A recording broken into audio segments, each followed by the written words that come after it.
What's going on, everybody? My name is Jonesy. Who the fuck is that guy? And today I think I have a pretty good one for us all. Something that I think we're all starting to think about here in the Warzone community. I know I have been. As we're all aware, Call of Duty just isn't in the greatest of states right now. Let's just say that. With the disappointing release that was Vanguard and Caldera. So I've used this downtime to kind of think about everything that we've experienced since March 10th, 2020. Here we are getting ever closer to the first teasers, first trailers of what we think is going to be Modern Warfare 2, what we know, and Warzone 2. But I think we can all think of things we don't want to see return to Warzone, or at least not return in the same way they are currently. What I've done was I've gathered 5 things that I think could make the Warzone experience better, and not just from a quality of life standpoint for everybody, but as far as a gameplay experience to bring some balance into the game. Hopefully you all agree with me. If not, you know, let me know down in the comments what you guys think, what you would like to see return, what you would not like to see return, any bold predictions for Warzone 2, or your wish list, so to speak. If we got enough, we might do a part 2 to this. But without further ado, let's get it. All right, so right off the bat, we're coming in with a big one. Number 5, UAV. Yep. Now some of you probably just went, no, what is he gonna do? Now we all know by now how critical UAVs are to the flow of gameplay, especially the player who likes to push, you know, building to building, vehicle to vehicle, constantly is buying UAVs. They typically do very well, get a high number of kills, much like your favorite streamers do. If you've ever paid attention, when one of these UAVs are called in, we aren't actually able to see the UAV, unlike in multiplayer. That's precisely the change I think we should make to Warzone. Instead of just increasing the price in the buy station, let's make them visible so they can be shot down. Now, it doesn't necessarily have to be like a 1 rocket shot, like in on the multiplayer side of things. Maybe 2 rockets, or maybe give the UAV some flair, some sort of defense where it's not just UAV boom, but make it so that it can be shot down. But this would also give launchers a valid reason to be in your custom class, other than just wanting to be toxic.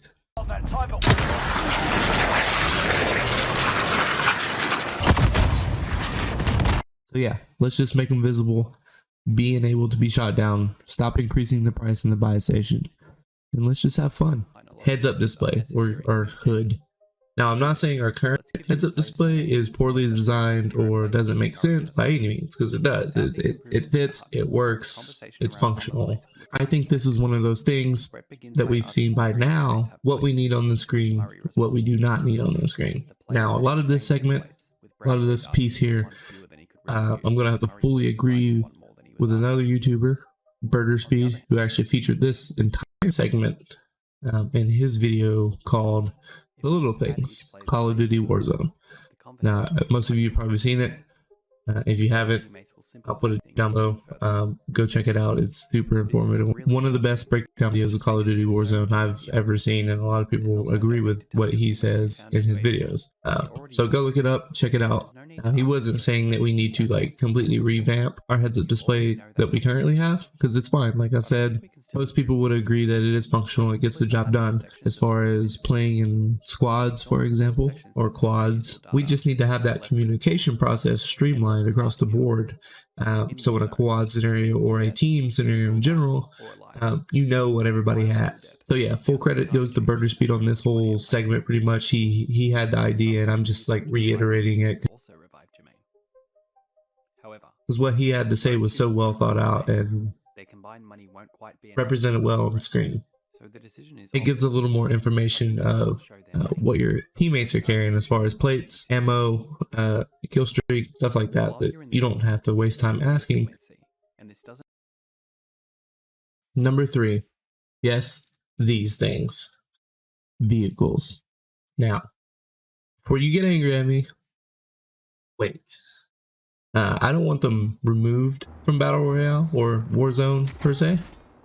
except maybe Rebirth. I don't think they should be on a map that small, especially the helicopters. But that's a different discussion.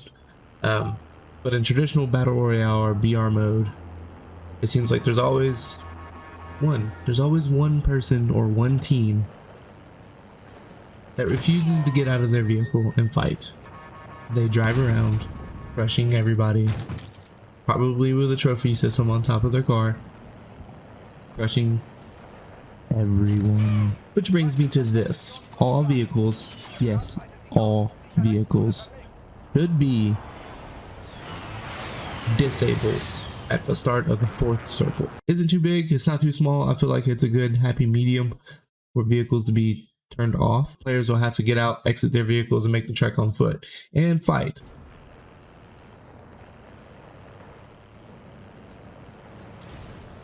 Forcing those ratty little players to get out of their vehicles, because I think we're all tired of it, especially if you play solos, like a Bertha or something with a trophy system on top, rushing everybody and waiting until it's 1v1 in a final circle. If you're lucky, wait until 1v1 to get out and fight. Also, there should probably be a time limit on trophy systems, but that's a different discussion, maybe part 2. All right, and number 2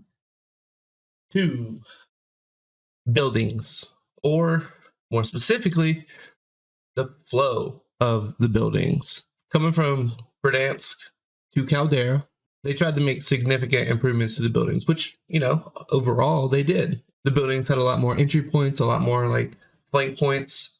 It wasn't so much a one-way in, one-way out kind of deal, or come through a window. I mean, they had multiple ways to get in and out of the building, which was good. But some of the buildings still kind of suck. And I mean, well, Caldera is not the biggest of hits because you're fighting uphill the entire time, and some of the buildings still suck, is what I'm getting at. And that's something over the 2 years of Warzone, the devs and creators and everybody at Activision Call of Duty should have figured out by now how to make a building flow, especially, look at me, especially if it has multiple floors. I think we can all think of some examples of buildings that have treated us poorly over the past 2 years, especially some of the buildings in Verdansk, like these. The airport tower. The original bank tower, when there was literally one way up. The Die Hard tower, which replaced the bank tower, which still kind of sucked. I avoided it at all costs. Prison towers. Prison wasn't a bad place. It was just the 4 main towers on the side or on the front. And it was one way up to them and then a ladder for each, and then that was it. And then we had all of the fire station towers. This was a bad one. I mean, all of these were bad, but this was a bad one because it was the ladder up, and then that was that. And it was hard to get back down if you did go up there. I think we've all had our fair share of falling down that ladder well and breaking our legs at the bottom and dying and going to the gulag for no reason. Yeah, let's address the building situation in Warzone 2. Make it flow better. Make it less confusing. I don't know where the stairs are. I don't know where the exit is. It's almost like they tried a little too hard. But yeah, over the past 2 years, we should definitely have figured this out by now. Let's fix it. Also, I know one thing, doors. I think we can save the door discussion for part 2 till next time. And now, last but not least, number 1, updates. Now, meaningful updates, just random shitty updates that they pump out, but like true updates that make a change, a significant difference. Now, this one, it could either make us or it could just break the whole game like we've seen before.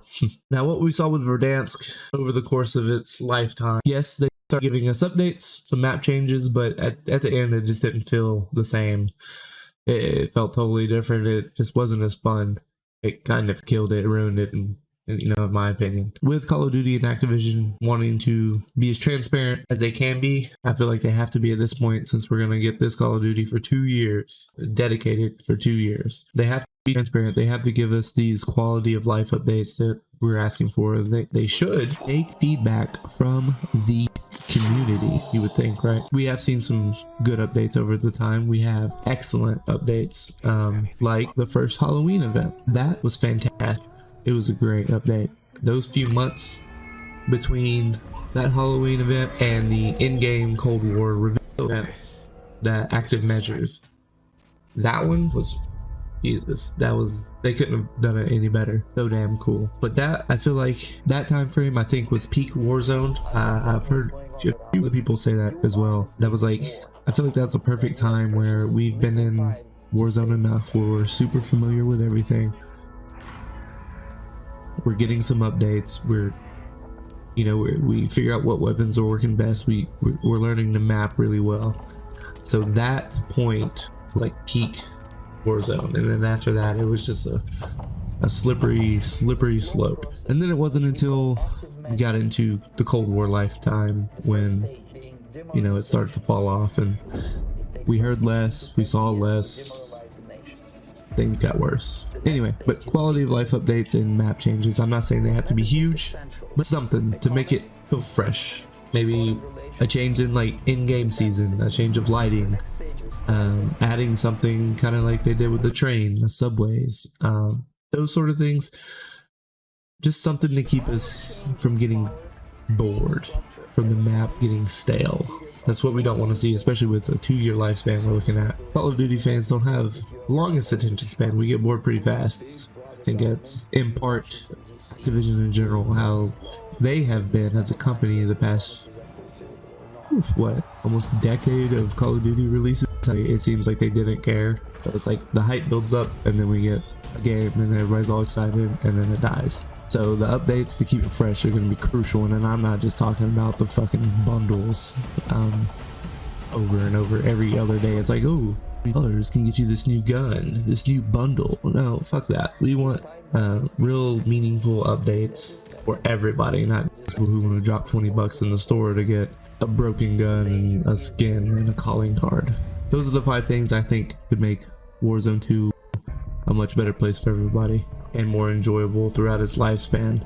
If you agree, let me know. If you have any other suggestions, drop them in the comments. Maybe if this gets enough traffic, enough people see it, we'll do a part 2. Don't forget, if you like the video, please give it a like. Good old thumbs up down there. Go ahead and subscribe. So if we make a part 2, you'll be the first to know. Yeah, I'll put all my socials down in the description, my Twitch. Thanks for listening. Thanks for watching. Till next time.